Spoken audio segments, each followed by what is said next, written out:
But we have a guest in the studio, right? Okay, we introduce the guest first. Well, he's right here. Usually we see him some days like Thursdays, but Tuesday is not usual for him, right? Wilfred, welcome to the program. It's a pleasure. Tuesday is just like another day of the week. So, yeah, I can be here any day. No, but it's okay. It's not too early for you, right? No, not at all. Welcome. Never for a journalist. Yeah. It's great to have you, Wilfred. Before we leave golf, I was going to say we listened to the mad scientist. That's what they call him, Bryson DeChambeau. Do you think, are you like tipping, is he one of your favorites going into the Augusta Masters? Bryson, you also listen to Ricky Fowler, Justin Rose, and a few others as well too. I mean, what are you going to tip for the Masters? The Augusta is actually one surface that it's very difficult to predict who gets to win it. It's sometimes you see players going into it based on form, and despite that, they don't get to win it. So, yes, these guys are being tipped by the media. It's a wash that these guys might go on and win the Augusta, but I think it's too early to do so. The person that might end up winning it might just be a shocker for everyone. So that green jacket has been one that everybody wants to lay their hands on. And whenever they get to Augusta National, everyone puts in their best. So I really can't pinpoint anyone and say this person would win it. Predicting golf as well? No, at all. I would say definitely is ruled out. Tough. The Chamber is ruled out because if you check the greens of the Augusta, I know that the contour, the way it's done and everything, so he can't even get his green reading books to read it and understand the way it is. No, he's a physician, so a mad scientist. He's a mad scientist. Well, he can't do that in Augusta, so he don't do that anywhere. But right in Augusta, he can't figure anything out. So we'll see.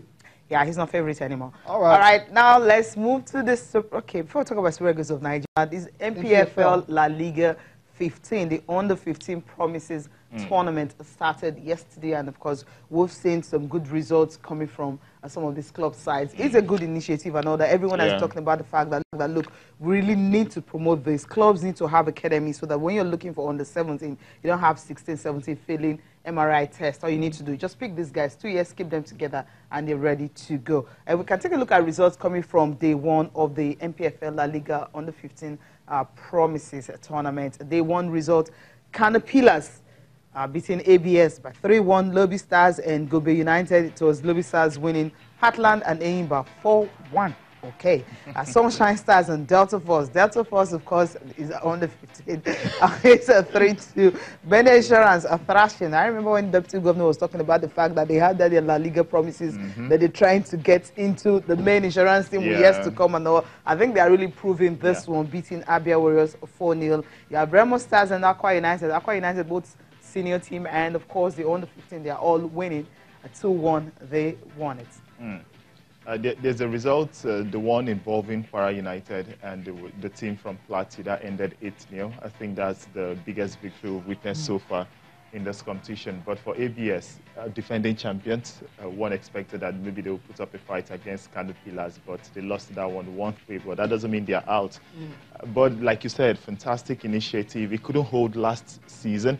Maybe because of the World Cup. I started in 2017. That was when we had the first edition. But because of the break the league had for about 7 months, last year it couldn't hold. But it's good to see it holding this season, and we just hope that it continues. It has to continue because, carry on. Yeah, some people have already looked at the pictures coming through from some of the centers, and some will say, oh, this boy is actually tall. Yeah, it's good to see that Nigerians are growing very well these days. Wilfred. Okay, we're not looking at the height. We're looking at the fact that if the clubs have been mandated to have this, academy and all that, and we know not all clubs actually have the academy, but the under 15 promises are what the clubs have decided to have. Now, if you as a club decide to start using players older than that, oh wow, I didn't say so, but it's all good. Because you said you're saying maybe we should go that way though, because the team from Plateau on social media, I saw one tweet from them where they were talking about the differences when you look at the height of the players and all that. In other words, maybe they were trying to insinuate that those guys actually look older than that age bracket. Is it all about the height?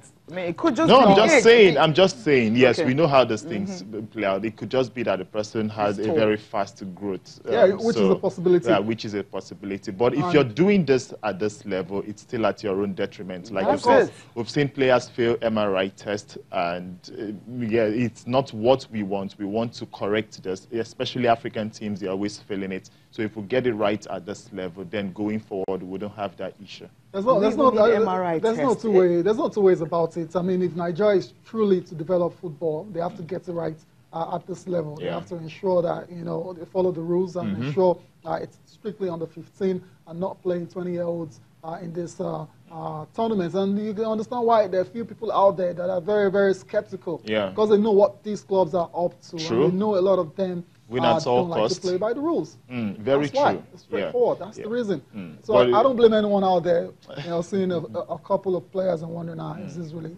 Yeah, but it's still commendable coming from the La Liga and, of course, the NPFL. Absolutely, absolutely.